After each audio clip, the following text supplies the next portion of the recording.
মদিনার একটা দ্বার প্রান্তে গিয়া পৌঁছে গেছে। একজন মহিলা ছিল বিধবা, মহিলার কিন্তু স্বামী নাই।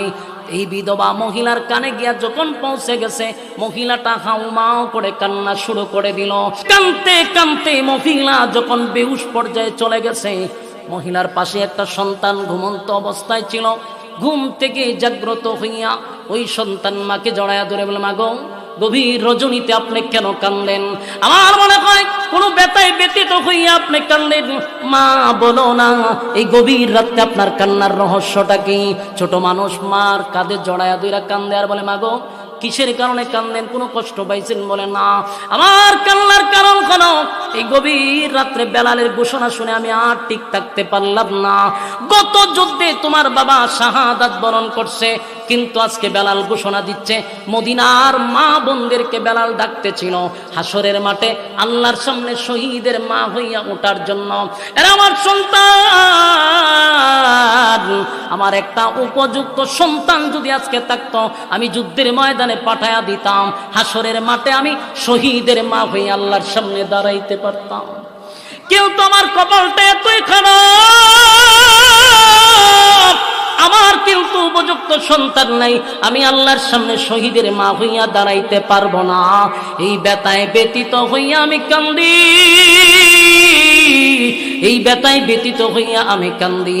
ভাইয়ারা আমার, চিন্তা করেন জান্নাতের প্রতি তাদের কি পরিমাণ আকর্ষণ। তারা জান্নাত চায়। আল্লাহ বলেন, যারা চায় আমি তাদেরকে জান্নাত দেই। সাহাবায়ে কেরামরা এমনি পরীক্ষায় উত্তীর্ণ হয় নাই। একটা বিধবা মহিলা হাসরের মাঠে শহীদের মা হইয়া ওঠার জন্য হাউমাউ করে কান্না শুরু করে দিল। কান্নার আওয়াজ শুনে এই ছোট্ট নাবালক বাচ্চাটা মার কাঁধে জড়ায়া ধরে বলে, মাগো, এই জন্য বুঝি আপনি কান্দেন? এই জন্য আপনার কান্না? না, আপনার কান্নার কোনো প্রয়োজন নাই। এখনো আমি বেঁচে আছি, আমি প্রয়োজনে যুদ্ধের ময়দানে যাব, আমি শহীদ হব, আমার মাকে আমি শহীদের মা বানাবো। অথচ বাচ্চাটার বয়স কিন্তু এখনো 15 হয় নাই, বালেগ হয় না। এই বাচ্চা মাকে সান্ত্বনা দেয়, মাগো, শহীদের মা হইতে আপনার মন চায়, আমি না আছি এখনো, আমি শহীদ হব, আমি আপনাকে শহীদের মা বানাবো। এই কথা শোনার পরে মহিলা ফজরের পরে বাচ্চাটাকে কুলে লইয়া নবীর সামনে গিয়া হাজির হয়ে গেছে। ডাক দিয়ে বলে, আল্লাহর পয়গম্বর, আমার স্বামী গত যুদ্ধের ময়দানে গিয়া শাহাদাত বরণ করছে। বেলাল গত রাত্রে ডাক দিছে, মদিনার মা বোনদেরকে উদ্দেশ্য করে বলছে, শহীদের মা হইতে চাইলে যেন তাদের সন্তানকে পাঠায়া দেয়। আগার আমি যে আমার উপযুক্ত কোনো সন্তান না, তাই আমি আমার এই বাচ্চা লইয়া আপনার সামনে হাজির হইছি। আল্লাহর নবী তাকায়া দেখে একেবারে ছোট বাচ্চা, তরবারিও তার থেকে অনেক বড়। নবী বললেন, মাগো, এই বাচ্চা যুদ্ধের ময়দানে নিয়ে কি হবে? আমি তারে দিয়া কি করব? তরবারির চেয়েও তার অবস্থান আরো নিচে, আমি তারা নিয়ে কোন কাজে লাগাবো? আল্লাহর নবী তারে সুন্দর করে বুঝাইলেন, কিন্তু মহিলা বুঝে না, মানেও না, শুনেও না।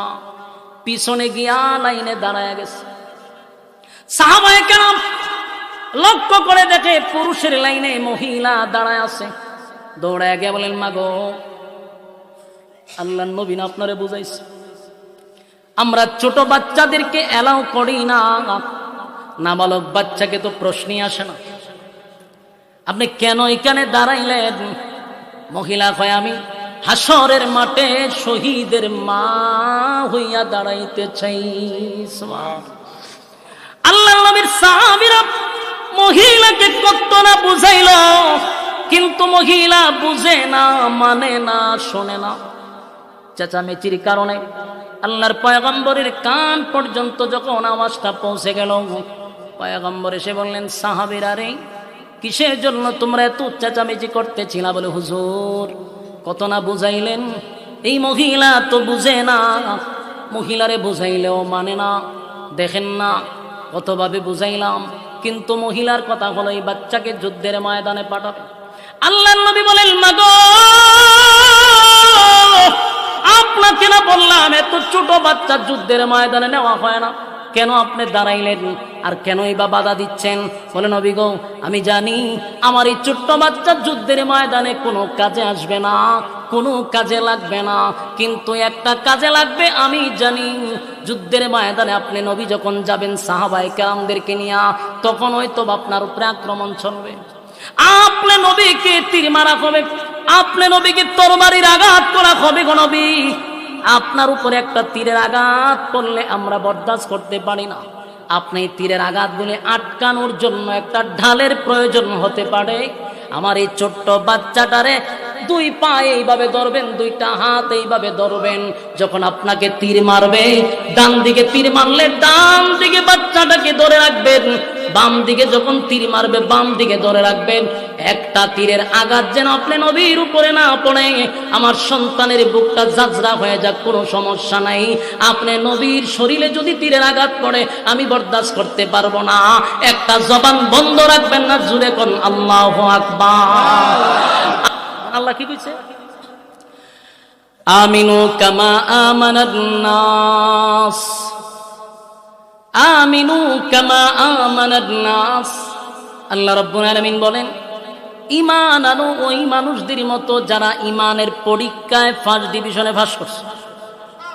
বলুন, দাবির বেলা ঈমানদার আনার কথা কইছে না? ঈমান আনো ওই মানুষদের মতো যারা ঈমানের পরীক্ষা দিছে। আমিনু কামা আমানান নাস, যারা ঈমানের পরীক্ষায় উত্তীর্ণ হয়েছে তাদের মতো ঈমান আনো। তাফসীর কারকরা বলেন, আমিনু কামা আমানান নাসের ব্যাখ্যা হয় সাহাবায়ে কেরাম, আর না হয় যারা পরীক্ষা দিছে। আব্দুল্লাহ বিন তামের হতে পারে, এমনকি ফেরাউনের বউ আসিয়া হইতে পারে। ঈমানের পরীক্ষা দেয় নাই? আমিনু কামা আমানান নাস, ঈমান আনো ওই মানুষদের মতো। দুই গুণে গুণান্বিত যদি হইতে পারো, ঈমান যদি তাদের মতো আনতে পারো, ওয়াদা দিলাম জান্নাতুল ফিরদাউস আমি আল্লাহ সেখানকার মেহমান বানায়া দিব।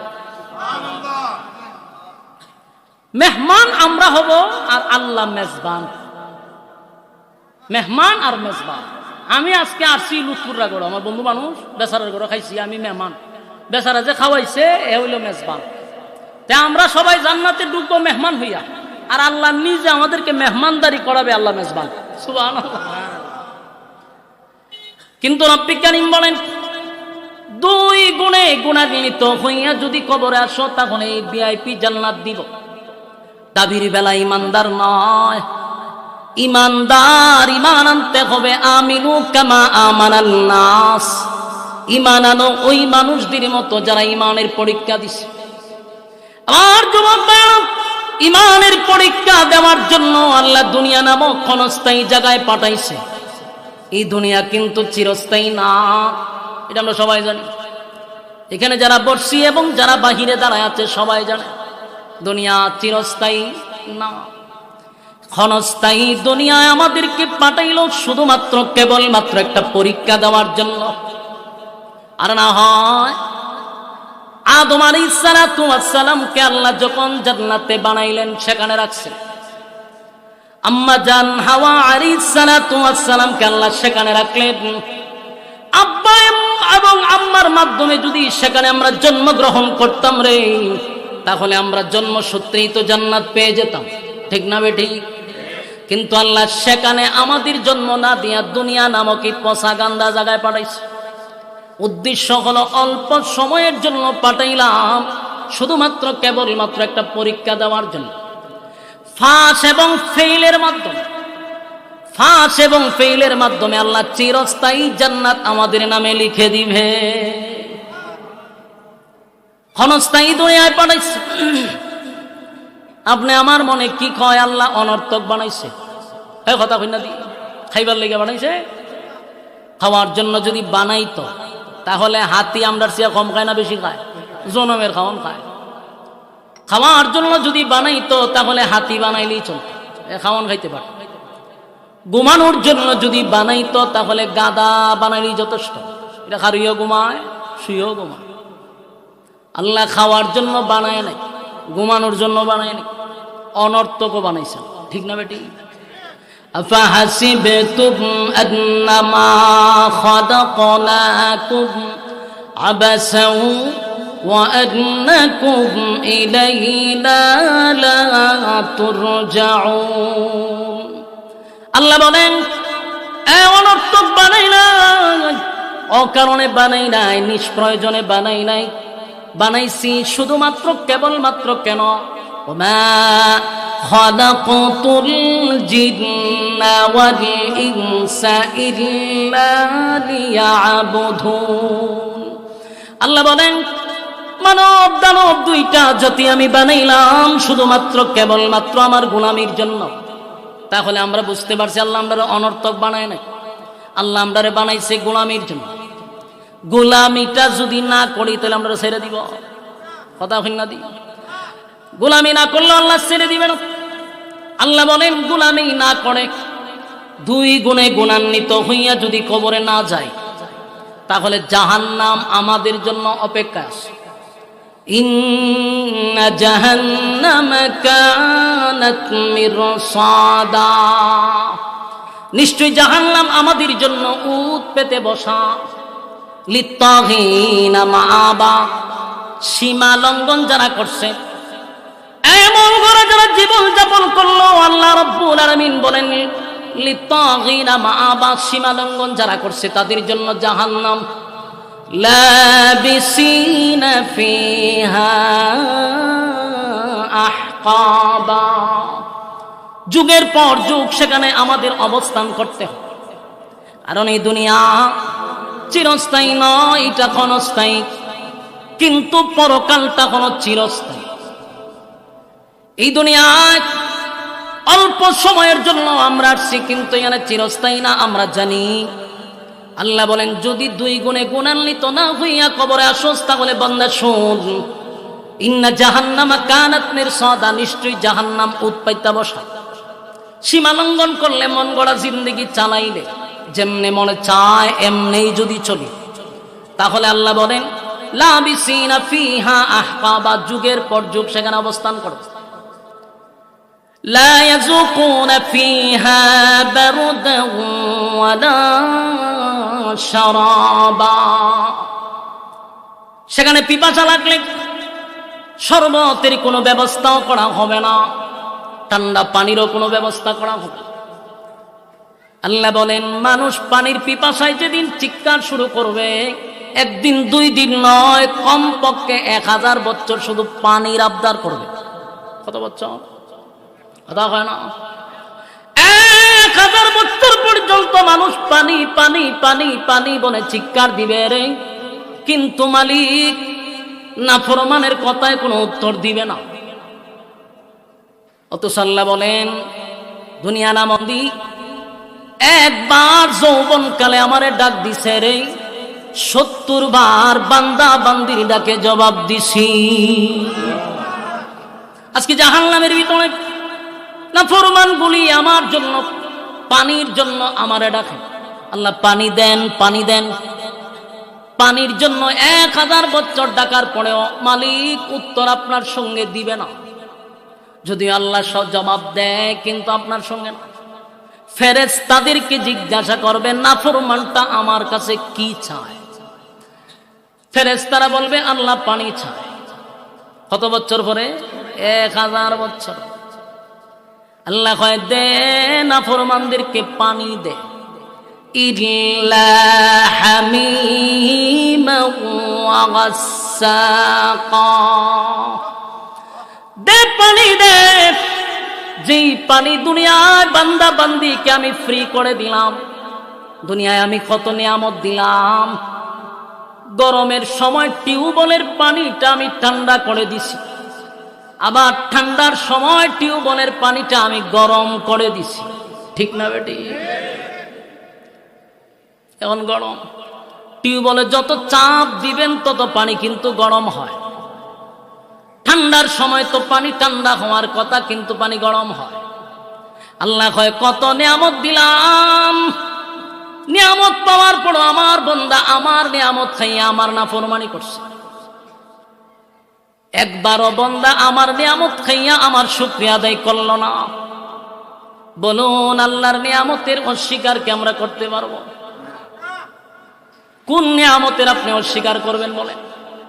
একটা মাছ যেইভাবে পানির নিচে ডুবন্ত, আমরা আল্লাহর নিয়ামতের মধ্যে ডুবে রয়েছি। সুবহানাল্লাহ।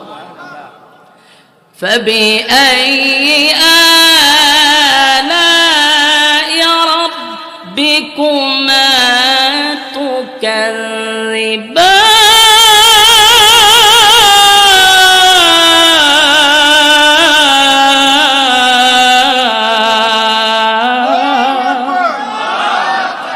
বলেন কোন কোন নিয়ামতের অস্বীকার করবি?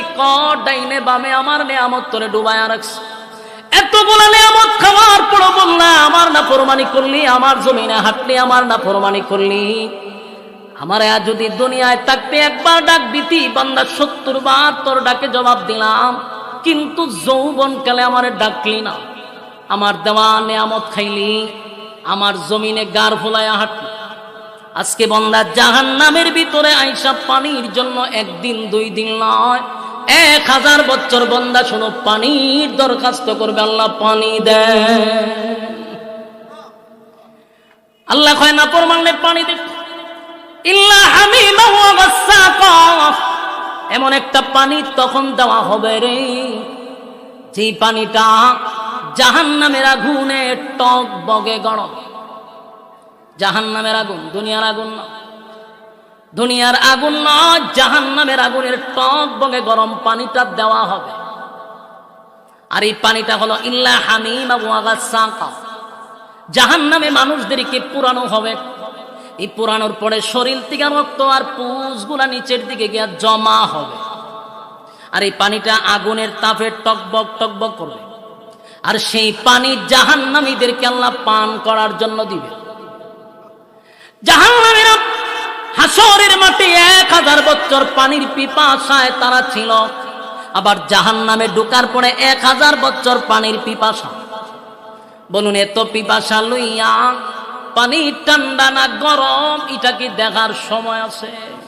কথা বল না দি আমার যুবক ভাইরা, দিলের কান লাগায় শুনি গো,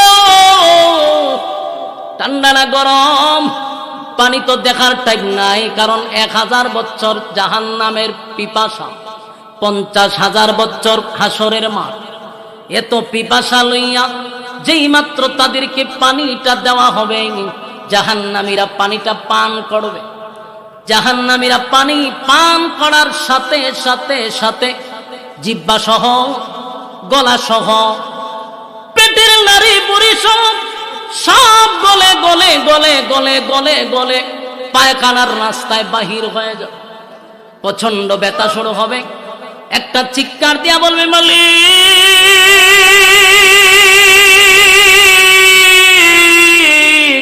এমন পানি আপনার কাছে আমি চাই নাই। আল্লাহ 1000 বছর হাসরের মাঠে 50 বছর, 50,000 বছর পানির পিপাসা, 1000 বছর জাহান্নামের ভিতরে পানির পিপাসা।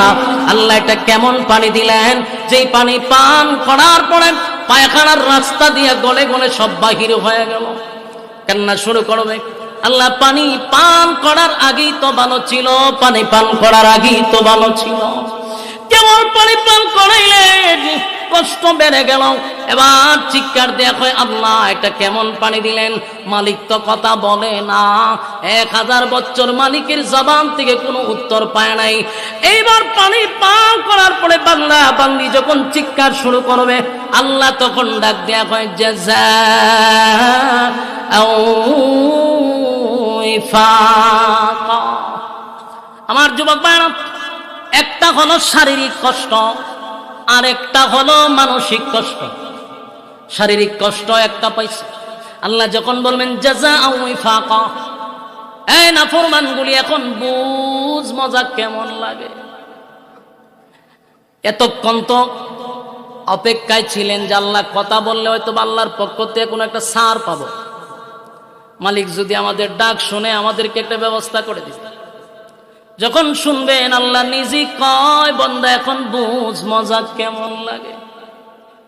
আমার যুবক ভাইরা, জাহান্নামীরা শারীরিক কষ্টের থেকে এখন মানসিক কষ্টটা বেশি বেড়ে যাবে। তার মানে এখন আর তাদেরকে সাপোর্ট নেই অনন্তকাল।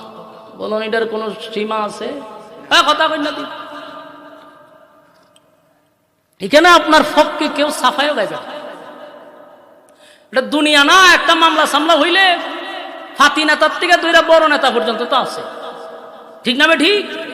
জুরা কোন ফাঁস কোন 12 কোন করার পরও জামিন পায় কেন? উপরে নেতা আছে, লগিং কইরা কইরা জামিন পাইতেছে।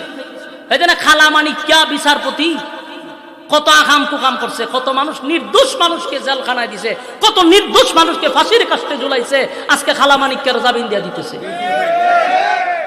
শুধু খালা মানিক্য নয়, এরকম বহু মানিককে গুপে গুপে জামিন দিয়া দিয়া দাদার দেশে পাঠাইয়া দেওয়া হচ্ছে।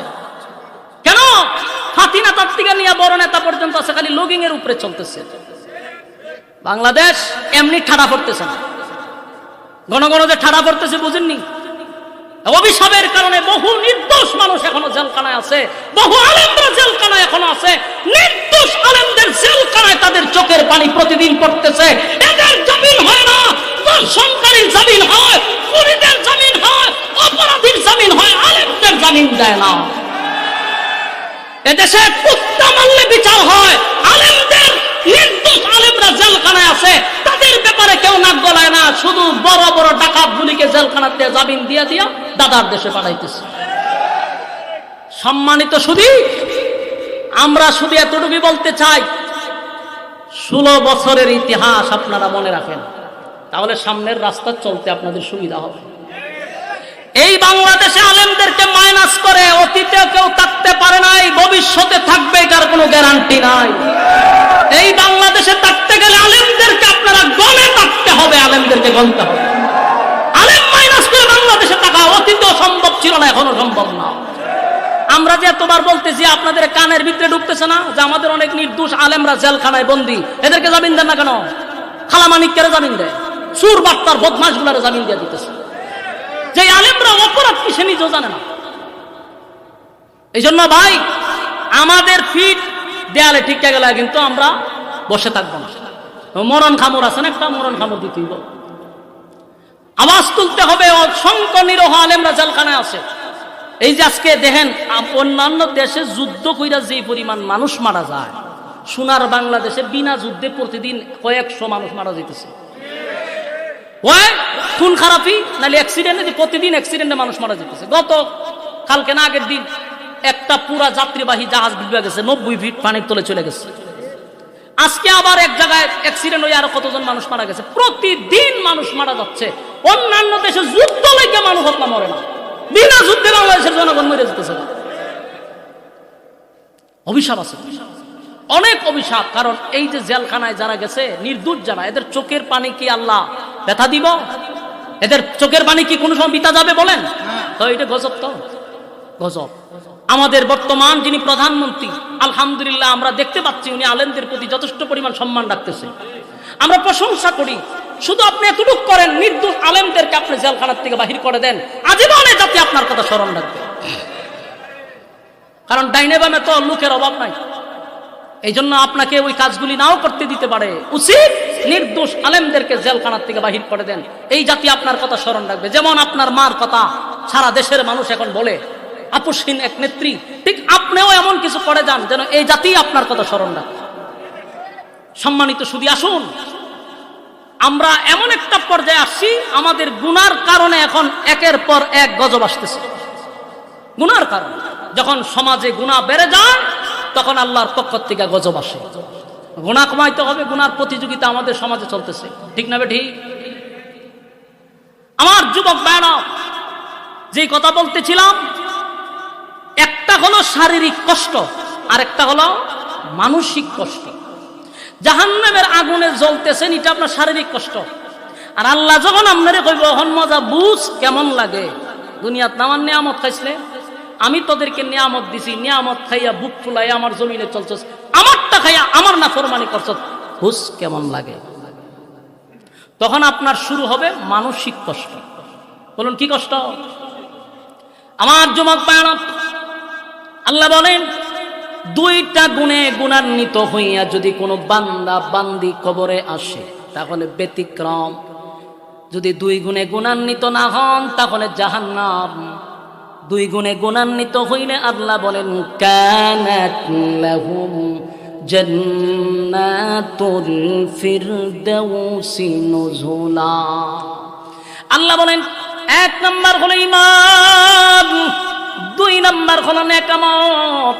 ঈমান এবং নেকামত লইয়া যদি কোনো বান্দা বান্দি কবরে আসে, ওয়াদা দিলাম জান্নাতুল ফিরদাউস আমি আল্লাহ তোমাদেরকে দান করে দিব।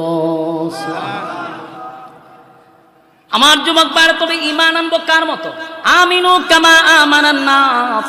ঈমান আনবো ওই মানুষদের মতো যারা ঈমানের পরীক্ষায় ফার্স্ট ডিভিশনে পাস করছে। ঠিক না বেঠিক? সাহাবায়ে কেরামরা ঈমানের পরীক্ষা দিছে, ঈমানের পরীক্ষা দিছে। এই জন্য অনেক সাহাবীদেরকে আল্লাহ দুনিয়ার জমিনে থাকা অবস্থায় জান্নাতি বলে ঘোষণা দিয়া দিছে। আল্লাহ নিজেই বলছেন, তুমি জান্নাতি, তুমি জান্নাতি। জোরে জোরে কোন সুবহান। কারণ দুনিয়া থাকতে তারা ঈমানের পরীক্ষায় পাস করছে। কথা কোন ঠিক না বেঠিক? ওই দেন বর করছে, একটু সান বদ্ধ করছে, একটু দেখেন না কেন আপনারা? খালি আমি একলা দেখলেই বলেন না, আপনারা দেখা দরকার। আচ্ছা যাক, এরা ধরে ধরে ফু দেন, আস্তাগফিরুল্লাহ বলে ফু দেন, ইস্তেগফার করেন। হ্যাঁ, বিরক্ত লাগতেছে না আপনারা? বিরক্ত লাগলে তো আমার ডাবল সুবিধা, হুজুরে তাড়াতাড়ি লইয়েন, আমি তাড়াতাড়ি ছেড়ে দিই, আমার কোনো অসুবিধা নাই। আমার ওই যাইতে কত দূর চিন্তা করছো? অন্তত পক্ষে 600-700 কিলোমিটার দৌড়ে যেতে আমার। এই জন্য আপনার বিরক্ত লাগলে আমার কোনো অসুবিধা নাই, হুজুরে খালি লইয়ে পড়ে। মনোযোগ দিয়ে শুনেন, কয়টা গুণে? আরো জোরে কয়টা? হ্যাঁ, 2 গুণে গুণান্বিত হইলে নরমাল কোনো জান্নাত নয়, ভিআইপি জান্নাত। কিন্তু এটা ব্যক্তিগত যেভাবে দাবি করি, এই দাবির বেলায় ইমানদার হইলে চলবে না।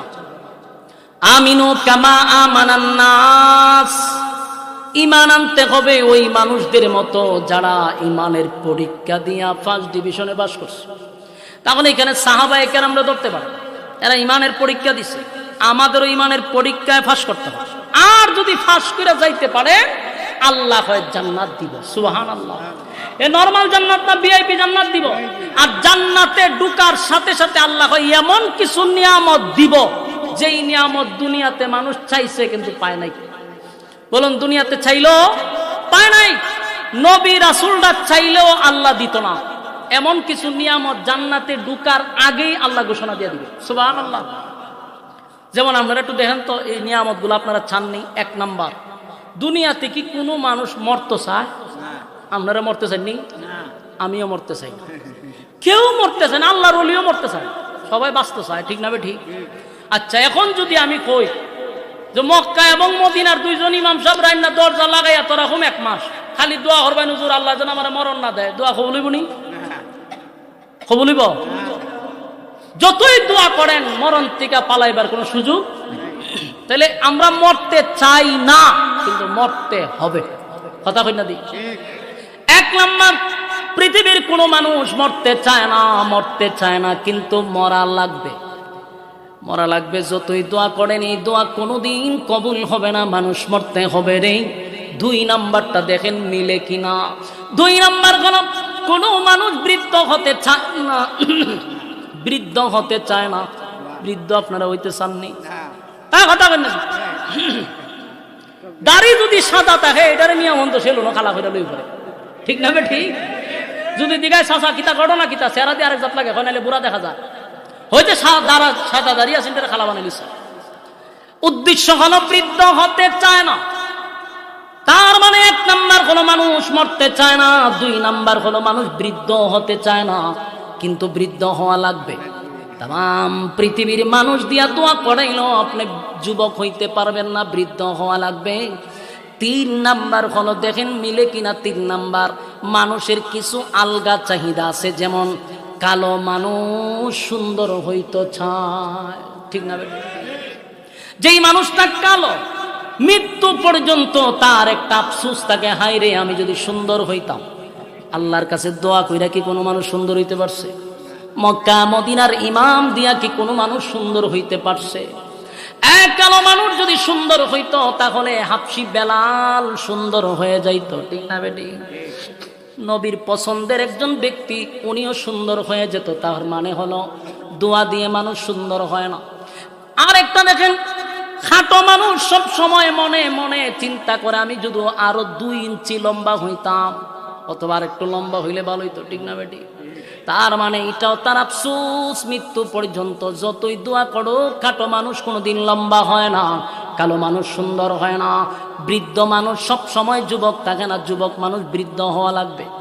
কালো মানুষ সুন্দর হয় না, খাটো মানুষ লম্বা হয় না। একেবারে যারা ক্যাঙ্গারু আমার মতো চিকনা মানুষ, এরাও মোটা হইতে চায়, ঠিক না বেটি? মোটা মানুষ যারা বেশি তারা মনে মনে চিকন হইতে চায়, ঠিক না বেটি? দুনিয়াটাই হলো আফসোসের জায়গা। যারা স্বাস্থ্য বেশি তারা কয় আমি যদি একটু হালকা হইতাম, স্বাস্থ্যটা যদি কমতো, কত ওষুধ খায়, কত ব্যায়াম করে, চিকনা হইতো, ঠিক না বেটি? আর আমরার মতো ক্যাঙ্গারু যারা চিকন যারা, আমরা চাই একটু মোটা হইতাম। কারণ আমার একটা আফসোস, মরার আগ পর্যন্ত থাকবো, আমি আর মোটা হইলাম না। আমার সব সময় চেয়ারে অর্ধেক খালি থাকে ভাই, সারাটা দেশ দৌড়াই আমি, খালি বাংলাদেশের একটা গন্ডিত না, আগের 64টা জেলা আমি চুষে খাই পড়ছি। মাঝে মধ্যে দেশের বাইরে মাঝে চলে জায়গা ওয়াজ করতে, কিন্তু আমার চেয়ারটা বললাম, এটা আমার মনে একটা কষ্ট মরার আগ পর্যন্ত। আমার বন্ধু বান্ধব যারা মুডা, এরার কাছে বইলে হয় ভাই এই বডিটা ঠিক আছে, হ্যাঁ আমি বইতে পারি না, সিঁড়ি বাইতারি না, হেদায় জায়গা কতক্ষণ আটলে হেওয়াতন থামে, তাই হেদায়। আমি আমার 10 তলা তুলে দৌড়ে উঠে যাবো, আমার কোনো ক্লান্তি নাই। তো দেখলাম মুডা মানুষের একটা আফসুস, আমার মতো চিকন মানুষের আর একটা আফসুস। মুড কত হলো দুনিয়াটাই আফসুসের জায়গা, ঠিক না বে ঠিক? আল্লাহ বলেন দুনিয়া আফসোসের জায়গা, কোনোদিন মানুষের আফসোস পড়া হবে না। কালো মানুষ সুন্দর হইতে চাইলেও সুন্দর হবে না, খাটো মানুষ লম্বা হইতে পারবে না, চিকন মানুষ মোটা হয় না, মোটা মানুষ চিকন হয় না। আফসোস আছে না নাই? আল্লাহ বলেন জান্নাতের ভিতরে যদি 2 গুণে গুণান্বিত হইয়া কোনো বান্দা বান্দি ঢুকতে পারে, 1 নাম্বার নিয়ামত হলো বান্দারে আর কোনদিন বান্দা বান্দি মরবি না। সুবহানাল্লাহ।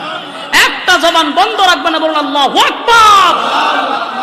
জান্নাতের ভিতরে মরণ নাই, 1 নাম্বার মরণ নাই, মরণ নাই, আর কোনদিন মরবেন না।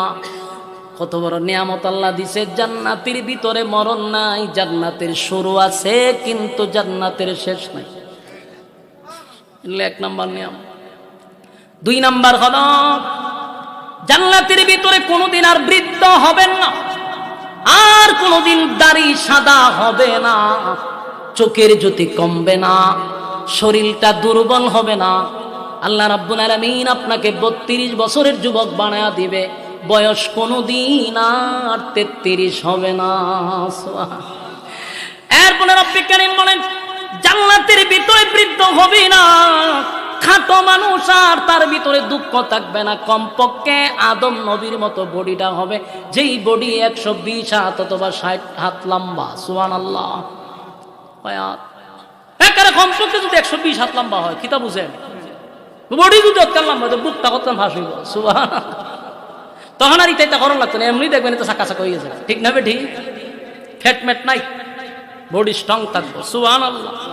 জান্নাতের ভিতরে খাটো মানুষ থাকবে না, আদম নবীর মতো আল্লাহ বডি বানায়া দিবে।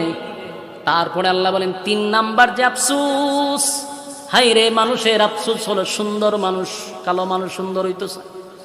যারা কালো মরার আগ পর্যন্ত তার একটা আফসোস তাই খেয়ে গেল, আমি খালা হইলাম।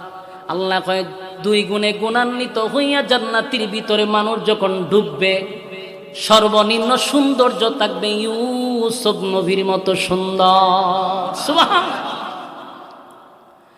আমার যুবক ভাইরা, এই ইউসুফ নবী কেমন সুন্দর জানেন? ইউসুফ নবীকে আল্লাহ পৃথিবীর অর্ধেক সৌন্দর্য দান করছে। জান্নাতের ভিতরে প্রত্যেকটা মানুষের চেহারা হবে ইউসুফ নবীর মতো সুন্দর। আল্লাহ সুন্দর বানায়া দিবে, কেন শেষ নয়। এরপরও মানুষের আফসোস আছে না নাই? আরো আফসোস আছে মানুষের, আরো আফসোস আছে। এটা হলো কণ্ঠের আফসোস, কণ্ঠেরও একটা আফসোস থাকে, যার কণ্ঠ নাই তারও একটা আফসোস। আল্লাহ কয় জান্নাতের ভিতরে প্রত্যেকটা জান্নাতীকে দাউদ নবীর মতো কণ্ঠ দেওয়া হবে। সুবহান। জান্নাতের ভিতরে নাজ নিয়ামত দিবে, গাড়ি দিবে, বাড়ি দিবে, নারী দিবে, কমপক্ষে বউ দিবে 72টা। আসেনি? সুবহানাল্লাহ। বলুন বউ দিবে কয়টা? একেবারে নিম্ন স্থলে 72টা বউ দিবে। কিন্তু দুনিয়াতে একটা আফসোস মরা পর্যন্ত থাকে, কেউ যদি বিয়ে একটা করে মনে মনে কিন্তু সায়ার একটা করত। এটা আপনারা আমার সাথে একমত হইতে পারেন, না হইতে পারেন, কিন্তু ভিতরে কুটুর কুটুর একটা থাকে। আল্লাহ ওই কুডুর কুডুর বন্ধ করে দেবো জান্নাতে, সুবহানাল্লাহ। হ্যাঁ, দুনিয়াতে যদি কেউ আফসোস থাকেও বিয়া করার, যদি আপনার একটা বিয়া করেন, সমাজ আপনি ভালো থাকতে পারবেন না। মানুষ আপনারা কি করবো, লুচ্চা, ঠিক না ঠিক? হালার চরিত্র ভালো না, দুইটা বিয়া করছে। অথচ আপনি চিন্তা করেন এই বাংলাদেশে প্রেম প্রীতি করেন যায় 10টা কইরা, মিনিমাম 10টা 15টা প্রেম করে, জানলে হয়তো এক বয়সে পোলাপানে করে, এটার নাম হলো এনজয়। বলুন এটা কি? এনজয়। প্রেম করলে কয় এনজয়, বিয়া করলে কয় লুচ্চা। এটা পশ্চিমাদের কালচার বাংলাদেশে এরা প্রতিষ্ঠিত করতে চায়। হালালটাকে বাংলাদেশের মানুষের কাছে এটাকে হারাম পর্যায়ে পৌঁছায় দিছে, আর হারাম জিনিসটাকে মানুষের কাছে হালালে পর্যায়ে নিয়ে গেছে। বিয়ে হালাল জিনিস, সেটাকে হারামের পর্যায়ে নিয়ে গেছে। আর যত জানা ব্যভিচার এগুলাকে ওপেন করে দিছে। এমনকি 14ই ফেব্রুয়ারিতে সমস্ত প্রেমিক প্রেমিকাকে একত্রিত করার জন্য রাষ্ট্রীয়ভাবে আপনাকে সুযোগ করে দিছে। ভাদ্র মাসে যেমন কুত্তা দিবস আছে, ফেব্রুয়ারিতে প্রেম প্রীতির দিবস আছে, ঠিক না বে ঠিক? এই সমস্ত অপকর্ম থেকে আল্লাহ আমাদেরকে হেফাজত করবে। এগুলো পশ্চিমাদের কালচার, এটা বাংলাদেশের কালচার না হয়, বাংলাদেশের মুসলমানদের কালচার। এগুলোর থেকে আমাদের সাবধানে থাকতে হবে। রাজি আছি ইনশাআল্লাহ? আল্লাহ বলেন জান্নাতের নিম্ন স্তরের বউ থাকবে 72টা, সুবহানাল্লাহ। জান্নাতের ভিতরে আল্লাহ রাব্বুল আলামিন বলেন 1 নাম্বার তো মরণ দিব না। দুনিয়াতে মরতে চায় নাই, জান্নাতে মরণ নাই। বৃদ্ধ হতে চান নাই, জান্নাতে বৃদ্ধ হবেন না। লম্বা হতে চাইছিলেন, 120 হাত লম্বা বানায়া দিবে। সুন্দর হইতে চাইছিলেন, ইউসুফ নবীর মতো সৌন্দর্য দিবে, সুবহানাল্লাহ। এরপরে রব্বুল কারীম বলেন বান্দারে রাজত্ব চায়। দুনিয়াতে অনেকেই রাজত্ব চায়, যে চেয়ারম্যান হইতো চায়। সবাইকে চেয়ারম্যান হওয়া সম্ভব? ইউনিয়নের সবাই চেয়ারম্যান হয় না, একটা ইউনিয়নে একজন হয়, ঠিক না ঠিক? কেউ এমপি হইতো চায়, বলুন তানার কি সবাই এমপি হইতে পারে? একজন হয়, কিন্তু মনে মনে হগুলোরই আছে, ঠিক না ঠিক? আল্লাহ কয় রাজত্ব চায় মানুষ, রাজত্ব চায়, চেয়ার চায়। জান্নাতের ভিতরে কমপক্ষে নিম্ন স্তরের জান্নাতীকে এই পৃথিবীর 10টা পৃথিবীর সমান জান্নাত দিবে। বিরোধী দল নেই, একা রাজত্ব করবে। আপনাকে এলামানোর জন্য পিছন দিয়া কেউ লাড়াছাড়া করবে না। জান্নাতের ভিতরে আল্লাহ রাজত্ব দিবে একা। এবার আসুন, সব ঠিকঠাক আছে, আপনার যদি চরিত্রটা ভালো না থাকে। বাঙালির যে চরিত্র, 4 বছরের শিশুর থেকে নিয়ে 80 বছরের বৃদ্ধা পর্যন্ত সোনার বাংলাদেশে রেহাই পাচ্ছে না, ঠিক না ঠিক? জানা বেবিচার এতটা বড় বাড়ছে, প্রশাসন কন্ট্রোল করতে পারতেছে না, এদেশের সরকার পর্যন্ত নিয়ন্ত্রণ করতে পারতেছে না। একটাই মাত্র কারণ, কোরআনের আইন চালু করেন, আল্লাহর কসম একদিনে সারা বাংলাদেশে দর্শন বন্ধ হয়ে যাবে। দর্শন কেন করে? কারণ হেওয়া জানে দর্শন করার পরে 1 মাস পর আবার বাইরে আসবে। দর্শনের বিচার মৃত্যুদণ্ড দেওয়ার না পর্যন্ত এদেশে দর্শন বন্ধ হবে না। হুজুরের কথা তো আপনার ভালো লাগে না, এই জন্য প্রতিটা জায়গায় জায়গায় দর্শনের শিকার হচ্ছে। সরকারকে বেকায়দা ফলানোর জন্য চেষ্টা চালিয়ে যাওয়া হচ্ছে। তো আপনারা কেন এই আইনটা চালু করেন না? বলে আর তা কিছু করি আর না করি, অন্তত দর্শন যারা করবে তাদেরকে মৃত্যুদণ্ড দেওয়া হবে। দর্শন বন্ধ হয়ে যাবে। 4 বছরের বাচ্চারা পর্যন্ত দর্শন করে, জানোয়ারের চিকার নষ্ট হয়ে গেছে, কুকুর বিড়ালের চিকার নিকৃষ্ট হয়ে গেছে, ঠিক না বেটি? আমার যুবক ভাইরা, এই দর্শন বন্ধ হবে যেদিন আল্লাহর আইন জমিনে চালু হবে। এছাড়া দর্শন বন্ধ করতে পারবে। গুম কোন এই যে মানুষকে মারতেছে, কুত্তা বিলের রক্তের দাম আছে, মানুষের রক্তের এখন দাম নাই, ঠিক না বেটি? কুত্তা মেরা নিলে বেটি 24 ঘন্টার ভিতরে গ্রেপ্তার করে দিচ্ছে। মানুষ মেরা লাইনে গ্রেপ্তার করতে পারে। কুত্তার দাম আছে, মানুষের দাম নাই। কেন? কারণ মানুষ খুন করে চিন্তা করে আমার বড় ভাই আছে, ফাতি নেতা আছে, বড় নেতা আছে, হেরে মাইরা 6 মাসও থাকতাম না, আবার বেরিয়ে গেল। যদি তার মৃত্যুদণ্ড নিশ্চিত করা হতো তাহলে দেশে খুন খারাপই বাড়তো না, ঠিক না ঠিক? আমার যুবক ভাই, জান্নাতের ভিতরে আল্লাহ রাব্বুল আলামিন বলেন আমি রাজত্ব দিব, কোনো বিরোধী দল থাকবে না। আমার যুবক ভাইরা, জান্নাতের ভিতরে আল্লাহ এই যে সমস্ত নিয়ামত আমাদেরকে দান করবে সবই দিল, কিন্তু চরিত্র যদি ভালো না থাকে লাগবে নি দরবার? কথা কই না? চরিত্র ভালো না থাকলে জান্নাতের ভিতর দরবার লাগবে। মানে বউ দিবে এর জন্য 72টা করে, এর চরিত্র ভালো না, আর একজনের হুট টাইম না দরজা লাগালি কোন জানা তো। এই জন্য আল্লাহ কয় এই চরিত্র জান্নাতে দেওয়া হবে না। সুবহানাল্লাহ। আজিম চরিত্র দিব। বলুন কি চরিত্র? আরো জোরে, আজিম চরিত্র। وَإِنَّكَ لَعَلَى خُلُقٍ عَظِيمٍ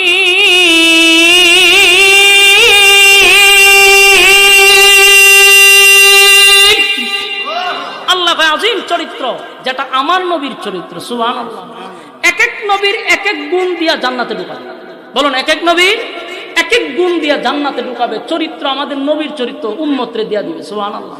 এখানে কোনো মারামারি নাই, সেখানে কোনো দুর্ঘটনা ঘটবে না, সুবহানাল্লাহ। এখন আমার প্রশ্নের জবাব দেন, এতগুলা নিয়ামত আপনাদের সামনে আমি উপস্থাপন করলাম, বলুন শর্ত আছে না নাই? আরো জুড়ে আমার যুবক ভাইরা, জান্নাতের নাজ নিয়ামত আপনাদের সামনে আমি তুলে ধরলাম অল্প সময়ের ভিতরে। আল্লাহ এই নাজ নিয়ামত বান্দা বান্দিকে দিবে, বলুন শর্ত আছে না নাই? এক নাম্বার শর্ত হলো ঈমান, দুই নাম্বার হলো নেক আমল। ঈমান আনতে হবে আমিনু কামা আমানান নাস। দুই নাম্বার হলো নেক আমল করো, নেক আমল হতে হবে নির্বেজাল আমল। বেজাল যুক্ত আমল লইয়া কবরে গেলেও কোনো লাভ হবে না। এক নাম্বার ঈমান আনো ওই মানুষদের মতো যারা অতীতে ঈমানের পরীক্ষা দিছে। জান্নাত পাওয়ার জন্য বান্দা বান্দি তোমার আমার আকর্ষণ থাকতে হবে।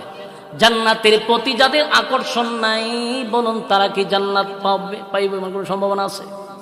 যে কোনো বিষয় যদি আপনি আমি চাই, তাহলে সেটার প্রতি আপনি আমার লোভ থাকতে হবে, আকর্ষণ থাকতে হবে, ঠিক না বেঠিক?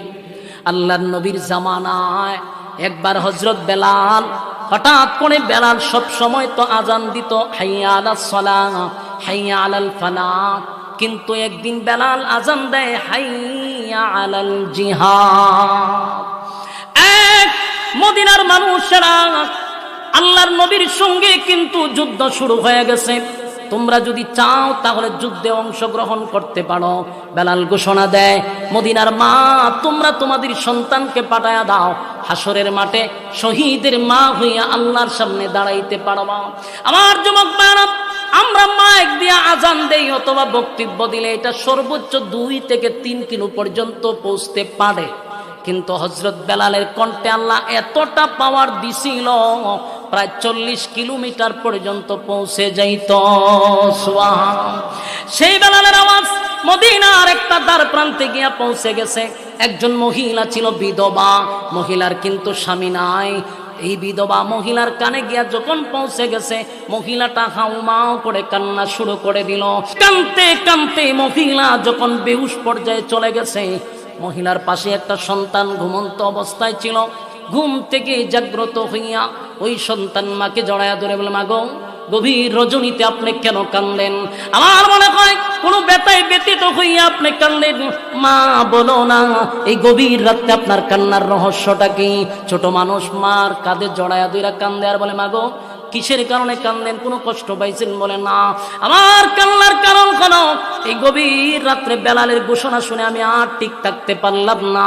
গত যুদ্ধে তোমার বাবা শাহাদাত বরণ করছে, কিন্তু আজকে বেলাল ঘোষণা দিচ্ছে মদিনার মা বোনদেরকে বেলাল ডাকতেছিল হাসরের মাঠে আল্লাহর সামনে শহীদের মা হইয়া ওঠার জন্য। এরা আমার সন্তান, আমার একটা উপযুক্ত সন্তান যদি আজকে থাকতো, আমি যুদ্ধের ময়দানে পাঠায়া দিতাম, হাসরের মাঠে আমি শহীদের মা হয়ে আল্লাহর সামনে দাঁড়াইতে পারতাম। কেউ তো আমার কপালটা এতই খারাপ, আমার কিন্তু উপযুক্ত সন্তান নাই, আমি আল্লাহর সামনে শহীদের মা হইয়া দাঁড়াইতে পারবো না। এই ব্যথায় ব্যতীত হইয়া আমি কান্দি, এই ব্যথায় ব্যতীত হইয়া আমি কান্দি। ভাইয়ারা আমার, চিন্তা করেন জান্নাতের প্রতি তাদের কি পরিমাণ আকর্ষণ। তারা জান্নাত চায়। আল্লাহ বলেন, যারা চায় আমি তাদেরকে জান্নাত দেই। সাহাবায়ে কেরামরা এমনি পরীক্ষায় উত্তীর্ণ হয় নাই। একটা বিধবা মহিলা হাসরের মাঠে শহীদের মা হইয়া ওঠার জন্য হাউমাউ করে কান্না শুরু করে দিল। কান্নার আওয়াজ শুনে এই ছোট্ট নাবালক বাচ্চাটা মার কাঁধে জড়ায়া ধরে বলে, মাগো এই জন্য বুঝি আপনি কান্দেন? এই জন্য আপনার কান্না? না, আপনার কান্নার কোনো প্রয়োজন নাই। এখনো আমি বেঁচে আছি, আমি প্রয়োজনে যুদ্ধের ময়দানে যাব, আমি শহীদ হব, আমার মাকে আমি শহীদের মা বানাবো। অথচ বাচ্চাটার বয়স কিন্তু এখনো 15 হয় নাই, বালেগ হয় না। এই বাচ্চা মাকে সান্ত্বনা দেয়, মাগো শহীদের মা হইতে আপনার মন চায়, আমি না আছি এখনো, আমি শহীদ হব, আমি আপনাকে শহীদের মা বানাবো। এই কথা শোনার পরে মহিলা ফজরের পরে বাচ্চাটাকে কুলে লইয়া নবীর সামনে গিয়া হাজির হয়ে গেছে।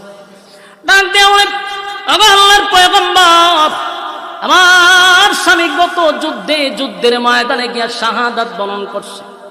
বেলাল গত রাত্রে ডাক দিছে, মদিনার মা বোনদেরকে উদ্দেশ্য করে বলছে, শহীদের মা হইতে চাইলে যেন তাদের সন্তানকে পাঠায়া দেয়। আগার আমি যে আমার উপযুক্ত কোনো সন্তান না, তাই আমি আমার এই বাচ্চা লইয়া আপনার সামনে হাজির হইছি। আল্লাহর নবী তাকায়া দেখে একেবারে ছোট বাচ্চা, তরবারিও তার থেকে অনেক বড়। নবী বললেন, মাগো এই বাচ্চা যুদ্ধের ময়দানে নিয়ে কি হবে, আমি তারে দিয়া কি করব? তরবারির চেয়েও তার অবস্থান আরো নিচে, আমি তারা নিয়ে কোন কাজে লাগাবো? আল্লাহর নবী তারে সুন্দর করে বুঝাইলেন, কিন্তু মহিলা বুঝে না, মানেও না, শুনেও না। পিছনে গিয়া লাইনে দাঁড়ায় গেছে। সাহাবায়ে কেরাম লক্ষ্য করে দেখে পুরুষের লাইনে মহিলা দাঁড়ায় আছে। দৌড়ায় গিয়ে বলেন, মাগো আল্লাহর নবী না আপনারে বুঝাইছে, আমরা ছোট বাচ্চাদেরকে এলাও করি না, নাবালক বাচ্চাকে তো প্রশ্নই আসে না, আপনি কেন এখানে দাঁড়াইলেন? মহিলা কয়, আমি হাসরের মাঠে শহীদের মা হইয়া দাঁড়াইতে চাই। আল্লাহর নবীর সাহাবীরা মহিলাকে কত না বুঝাইল, কিন্তু মহিলা বুঝে না, মানে না, শোনে না। চেঁচামেচির কারণে আল্লাহর পয়গম্বরের কান পর্যন্ত যখন আওয়াজটা পৌঁছে গেল, পয়গম্বর এসে বললেন, সাহাবীরা রে, কিসের জন্য তোমরা এত চেঁচামেচি করতেছিলা? বলে, হুজুর কত না বুঝাইলেন, এই মহিলা তো বুঝে না, মহিলারে বুঝাইলেও মানে না। দেখেন না কতভাবে বুঝাইলাম, কিন্তু মহিলার কথা হলো এই বাচ্চাকে যুদ্ধের ময়দানে পাঠাবে। আল্লাহর নবী বলেন, মাগো আপনাকে না বললাম এত ছোট বাচ্চা যুদ্ধের ময়দানে নেওয়া হয় না, কেন আপনি দাঁড়াইলেন আর কেনই বা বাধা দিচ্ছেন? বলে, নবী গো আমি জানি আমার এই ছোট্ট বাচ্চা যুদ্ধের ময়দানে কোনো কাজে আসবে না, কোনো কাজে লাগবে না, কিন্তু একটা কাজে লাগবে আমি জানি। যুদ্ধের ময়দানে আপনি নবী যখন যাবেন সাহাবায়ে কেরামদেরকে নিয়ে, তখন হয়তো আপনার উপরে আক্রমণ চলবে, আপনি নবীকে তীর মারা হবে, আপনি নবীকে তরবারির আঘাত করা হবে। গো নবী, আপনার উপরে একটা তীরের আঘাত করলে আমরা বরদাস্ত করতে পারি না। আপনি তীরের আঘাত বলে আটকানোর জন্য একটা ঢালের প্রয়োজন হতে পারে। আমার এই ছোট্ট বাচ্চাটারে দুই পা এইভাবে ধরবেন, দুইটা হাত এইভাবে ধরবেন, যখন আপনাকে তীর মারবে ডান দিকে তীর মারলে ডান দিকে বাচ্চাটাকে ধরে রাখবেন, বাম দিকে যখন তীর মারবে বাম দিকে ধরে রাখবেন। একটা তীরের আঘাত যেন আপনি নবীর উপরে না পড়ে, আমার সন্তানের বুকটা জাজরা হয়ে যাক, কোনো সমস্যা নাই। আপনি নবীর শরীরে যদি তীরের আঘাত পড়ে আমি বরদাস্ত করতে পারবো না। একটা জবান বন্ধ রাখবেন না, জুড়ে কোন আল্লাহু আকবার, আর জুড়ে কোন আল্লাহু আকবার। এই ইমানের আওয়াজ দিয়ে বলেন আল্লাহু আকবার। সাহাবায়ে কেরামদের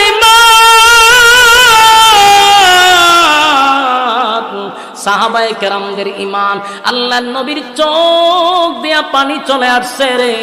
নবীজি তাকায়া দেখে জান্নাতে যাওয়ার জন্য এই মহিলার এত আকর্ষণ, জান্নাতে যাওয়ার জন্য এই মহিলা পাগল পাগল হয়ে গেল, নিজের সন্তানকে ডাল স্বরূপ নবীর কাছে তুলে দিল। আল্লাহর নবী মহিলাটারে বুঝাইলেন আর বললেন, মাগো আপনি কেন এইভাবে ছোট মানুষের মতো আবদার করতেছেন? নবী বুঝাইলেন, বাচ্চাটা বড় হোক, তারপরে হয়তো বা যুদ্ধের ময়দানে যাবে, এত ছোট বাচ্চা যুদ্ধের ময়দানে এলাও করা হয় না। আমার যুবক ভাইরা, মা বুঝলেন বাচ্চা লইয়া যখন রওনা দিছে, কিন্তু বাচ্চাই তো বুঝে না। ওই মা এতক্ষণ আপনি কথা বলছেন আল্লাহর নবীর সঙ্গে, আমারও তো কিছু কথা বাকি আছে। সুবহানাল্লাহ, আপনি না হয় কথা বললেন, আমারও কিছু কথা বাকি আছে গো, আমাকে একটু সুযোগ করে দাও, আমি আমার নবীর সঙ্গে কথা বলবো। বাচ্চাটা মাত্র 8 থেকে 9 বছরের বাচ্চা দৌড়াইয়া আল্লাহর হাবিবের সামনে গিয়ে আবার দাঁড়াইছে।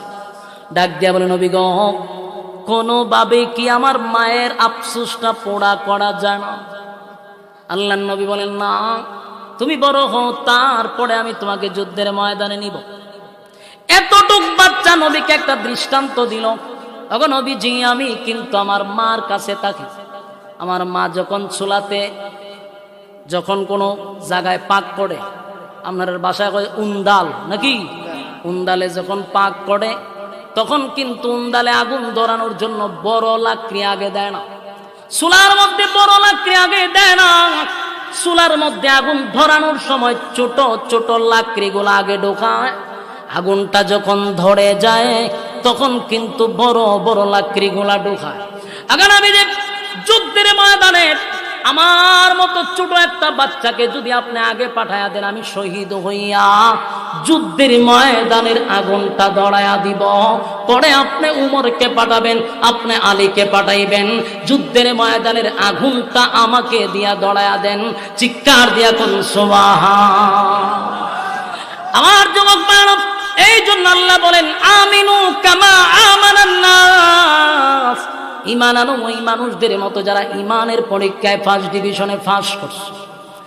ঈমান আনো ওই মানুষদের মতো যারা ঈমানের পরীক্ষায় ফার্স্ট ডিভিশনে পাস করছে, তাদের মতো ঈমান আনো, তাদের মতো ঈমান আনো।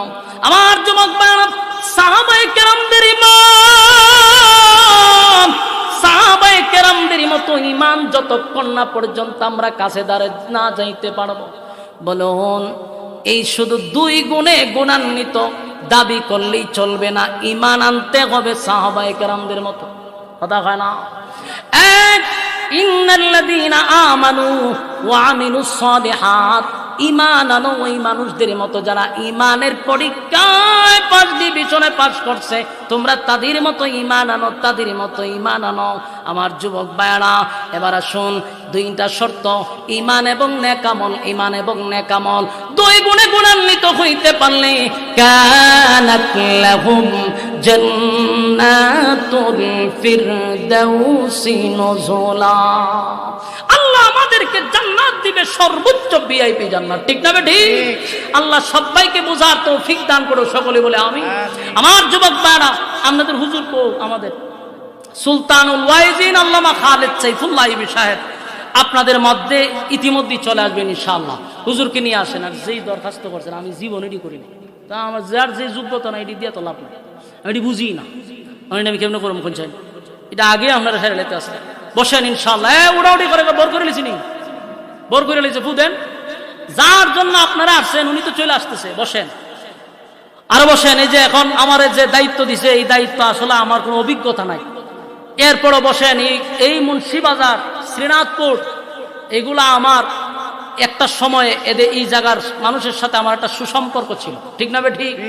আপনাদের মুন্সিবাজার, শ্রীনাথপুর, এখানে অনেকের ঘরে আমি খানা খাইছি, তা আমার উপরে এদের একটা দাবি আছে। যেমন আজকের এই মাহফিলের যিনি মধ্যমণি সুলতানুল ওয়াইজিন আল্লামা খালেদ সাইফুল্লাহ সাহেব, ওনাকে দাওয়াত দেওয়ার জন্য এই যে আমার বন্ধু মানুষ, এই যে আমাদের শামসুল ভাই আপনাদের মাদ্রাসার উনি দায়িত্বে আছেন, শামসুল ভাই আমার আবদার করলো যে ভাই যেভাবেই হোক একটা ব্যবস্থা করে দেন।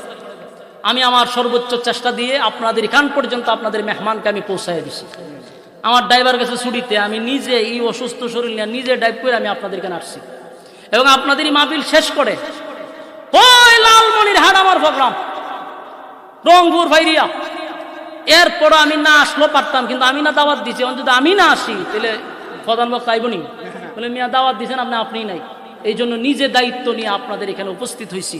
এখন আসার পরে যদি উনি এলোমেলোটা দেখে, যেইভাবে আপনারা এতক্ষণ সময় মৌমাছির মতো বসা ছিলেন, হুজুর আইসা যেন সুন্দর একটা পরিবেশ দেখে, তাহলে যেন ওনার মন মানসিকতা ভালো থাকে, না মাশাআল্লাহ এলাকার মানুষ খুব ভদ্র, এই লড়াচড়াত নাই। যারা ভর করছে আপনারা মেহরবানি করে সূরা খারাপ করে ভিতরে ঢুকে যান না। ঠিক না বেটি? হুজুর আইতেছে ইনশাআল্লাহ। আমার যুবক ভাইরা, এই মাদ্রাসা তিলে তিলে আলহামদুলিল্লাহ এখন তো বিল্ডিংও দেখতেছি দিকে উঠছে। 5 তলা ফাউন্ডেশন দিয়ে বিল্ডিং হচ্ছে। এই মাদ্রাসা দেওয়ার কারণে পুরো মুন্সি বাজারটাই আলোকিত হয়ে গেছে। দেখছেন, এটা না দিতেন আমি কুতুর চালাই যেতাম, তো উঠলো নইলে এখন উড়াউড়ি করবো। লইরেন না হুজুরে, লইয়েন না, হুজুরে নিয়ে আসেন। 11:30 বাজতেছে, কালকে ওনার জুম্মা আছে ঢাকাতে। আপনারা যে দেরিটা করতেছেন এটা ওনার জন্য অনেক ক্ষতি হয়ে যাবে। দেখা যাবে কোন সময় জুম্মা পড়াইবে, কোন সময়। হুজুরকে নিয়ে আসেন। 5 তলা ফাউন্ডেশন, খুশি না বাজার আপনারা? তাহলে এইটা কি এমনি হাওয়ার উঠতে যাবো না? আপনাদের সাহায্য